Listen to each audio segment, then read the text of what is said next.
Chapter 15, To Kill a Mockingbird. Okay, so we start off Chapter 15 with some fantastic news.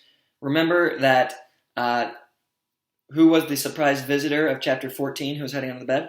It was none other than Charles Baker Harris, okay? It is Dill, our good friend Dill.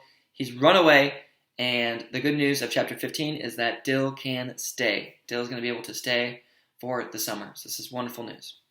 What is going to be the highlight and adventure point of this summer? It's going to be the court case. All right, Atticus is defending Tom Robinson, and just going to give you guys some background information about what the trial is all about. Okay, so Tom Robinson is an African-American man. He has been accused of rape of, her name is Mayella Ewell, which is the most stupid, difficult name to say in the entire book. Mayella Ewell.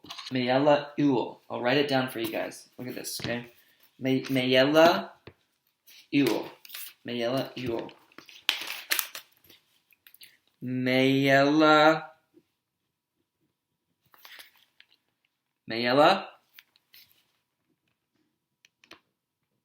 Ewell. Just doesn't roll off the tongue, really, does it? Okay, Mayella Ewell. So she, along with her father, Bob Ewell, has accused Tom Robinson of rape. All right, so a very serious accusation, one that would probably result in hanging for Tom Robinson. All right. So Atticus is defending Tom Robinson, and before the trial starts, Tom Robinson has to be moved from one prison cell to another, so he gets moved across town, and Heck Tate tells Atticus that there might be some trouble down at the jail cell that evening because word has it on the street that there might be a mob that's going to go put an end to the trial before the trial even begins. All right, so Atticus actually goes down to the courthouse, and he's going to watch Tom Robinson essentially and try and protect him. And Scout and Jim and Dill are supposed to stay home that evening, but they decide to go down to the courthouse and just basically see what happens that evening because they hear there's going to be maybe some ruckus. So they're sneaking around behind the bushes, and they see their father Atticus, and he's sitting there in the rocking chair with just reading his book, right? He comes unarmed to this entire thing. And all of a sudden, this group of men come up and they start talking to Atticus, and it looks like they really, really want Atticus to let them into the jail cell. And we're supposed to assume that they're going to do something pretty bad. So all of a sudden, Scout basically runs out and says, "Hey, Atticus, how's it going?" And there's all this commotion, and the group of men, they're yelling at Atticus, "Get your kids out of here! Get your kids out of here!" And Atticus says, "Jim, I want you to take Scout and Dale home." And Jim says, "No, sir." So this is Jim standing up to his father saying, "I'm going to stay here and protect you, Dad." Right? Jim thinks he's doing the right thing, and he's kind of putting his foot down. He's this 12-year-old kid, and he's basically telling his dad no.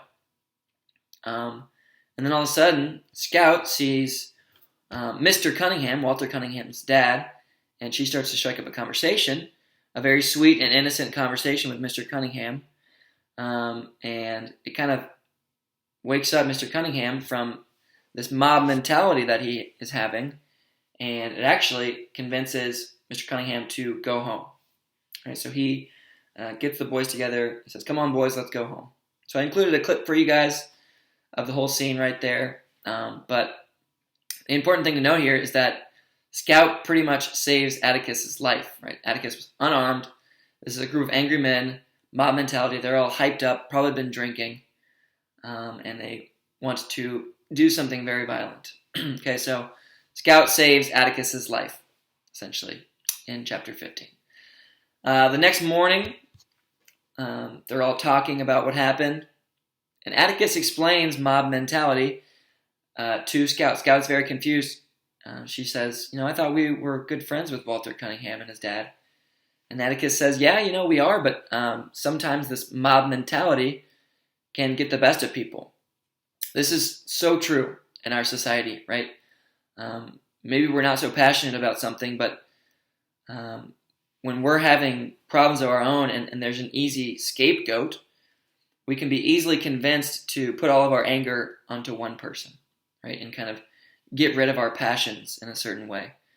And so mob mentality works by kind of rousing people up, getting them angry, right? And then they're directing their anger in one direction. And even if you're a good person at heart, it can kind of skew your vision. Mobs go around at nighttime all the time, and it's kind of makes sense because it's really they can't see straight, right? So I'm not saying you should never protest or anything like that, but just make sure you know what you are fighting for in your life, and make sure your vision is clear and that you've prayed about it. So that's what Atticus tries to explain to Scout. Cool. I also just realized that I skipped ahead and I accidentally did the slide of chapter 16 on the slide of chapter 15, so you can just maybe cruise on through chapter 16.